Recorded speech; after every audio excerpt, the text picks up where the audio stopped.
سلام زخبركم كبرات تخاتلتنا كميتوعلو نلو مسنبت 13 ميازيا كل تشعين 25 استدالو علثاو زينا انه فرماغن قنلتاتو وتهدرو عقمي إيرتران إثيوبيان زركبن هجرات عالم تزرقحو منستر ጌታቸው ረዳ አባኺባ ካቢኔ ሚኒስትራት ኢትዮጵያ ተሳቲፈው ካብ ላዕለዋይ አዛዝ ሰራዊት ትግራይ ነበር ዝለሐቁ ምስጢራዊ መግለጽ ቁጥዐ ፈጢሮ ሓያሉ ላዕለዎት አዘዝቲ ዕጡቓት ፋኖ ተቐቲሎም ኢራንን አሜሪካን ኣብ ዑማን ኣብ ጉዳይ ኒውክለር ዘይቀጥታዊ ዘተ ጀሚረን أركس نغنت فاتختكاتل صنعكم نخلكم أمن تخرستنا رحس بعال حسعنا سنبتن كخلنا ناتمننا تحرزا حسار مسا قريت موسيقى نملو تحستو كسا قروكني سناي مكثل كابرزدنت غزيام محضار تግራይ ዝተሰጎገ አቶ ጌታቸው ረዳ አባኺባ ካቢኔ ሚኒስትራት ኢትዮጵያን መጀመርታ ጊዜ ተሳቲፎ መራቱ ህወሓት ብዝገበርዎ ምልዓል ካሞት አምሊጡ አዲስ አበባ ከም ዝኸደ ዝገለጸ አቶ ጌታቸው ረዳ ታኽልል ክትቀመሉ ስለዘይካለት ቀዳማይ ሚኒስትር አብይ አሕመድ ንብቕዓቱ ብምልላይ አማኻሪኡ ሚኒስትር ኣብ ጉዳያት ቀርኒ አፍሪካ ከም ዝገበሮ ክግለጽ ጸኒሕዮ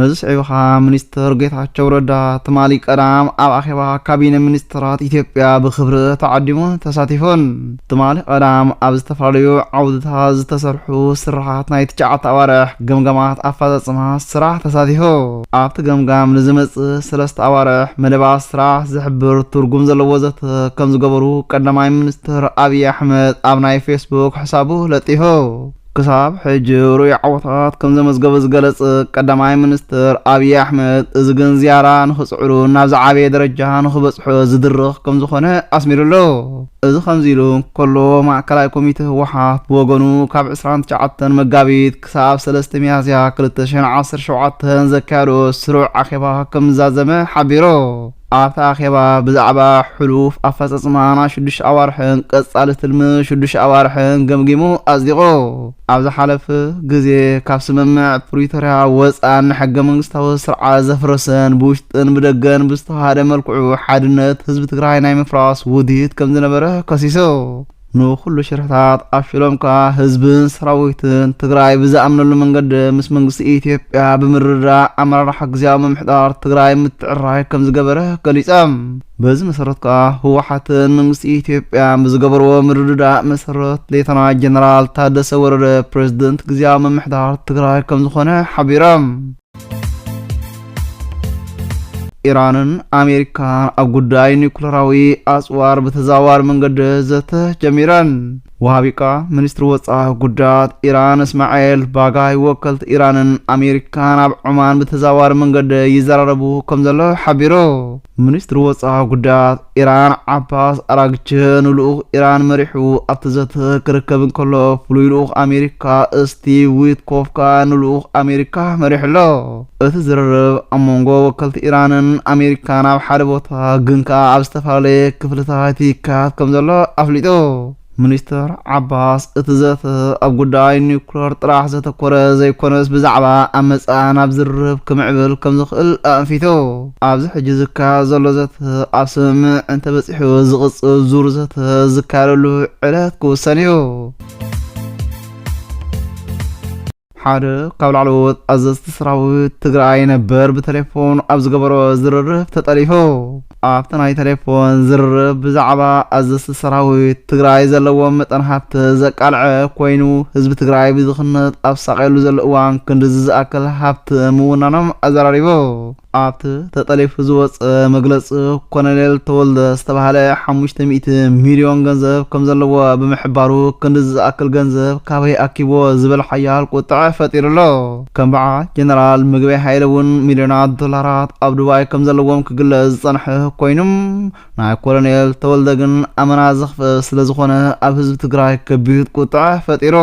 ብዙሓት ወገናት ካብ ወርቂ ብኮንትራባንድ ዝተረኽበ ክብሉን ከሎ ኩሎም መራሕቲ ትግራይ እውን ተመሳሳሊ ሃብቲ ከም ዘለዎም ይእመነሎም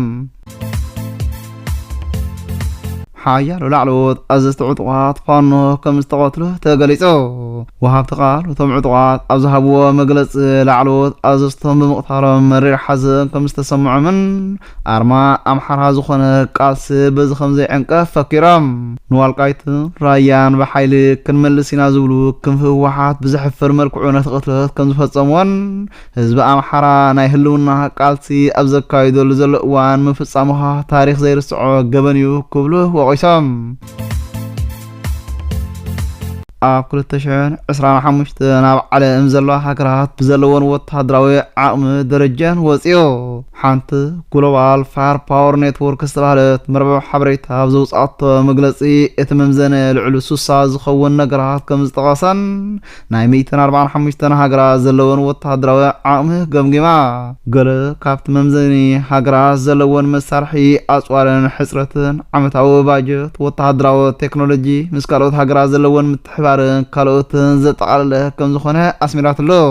ኣሜሪካ ኣብ ቀዳማይ ደረጃ ክስራዕ ከላ ሩስያ ካልአይቲ ሳልሰይቲ ቻይና ህንዲ ደቡብ ኮርያ ጃፓን ቱርክን ኢጣልያን መቐደም ተኸተል ካብ ቀዳሞት ክሳብ ሻሙናይ ደረጃ ክሕዛ በቕዐን። ካብ ሃገራት ኣፍሪቃ ቀዳመይቲ ግብፂ ካልአይቲ ኣልጀርያ ሳልሰይቲ ናይጀርያ ራብዒት ደቡብ ኣፍሪቃ ኮይነን ካብ ቀዳማይ ክሳብ ራብዓይ ደረጃ ተሰሪዐን። ኢትዮጵያ ካብ ኣፍሪቃ ኣብ 50ይ ደረጃ ካብ ዓለምካ መበል 52 ደረጃ ዝተሰርዐት ኮይና ኢትዮጵያ ኣዝዩ ገዚፍ ሰራዊትን ዘመናዊ ኣፅዋራትን ቴክኖሎጂ ዝዓጠቐ ሰራዊት ከም ዘለዋ ግሎባል ፋየር ፓወር ኔትወርክ ገሊጻ። ኢትዮጵያ ልዕሊ 160,000 ድሉው ሰራዊት ከም ዘለዋ እውን እታ መርበብ ሓበሬታ ጸብጺባ።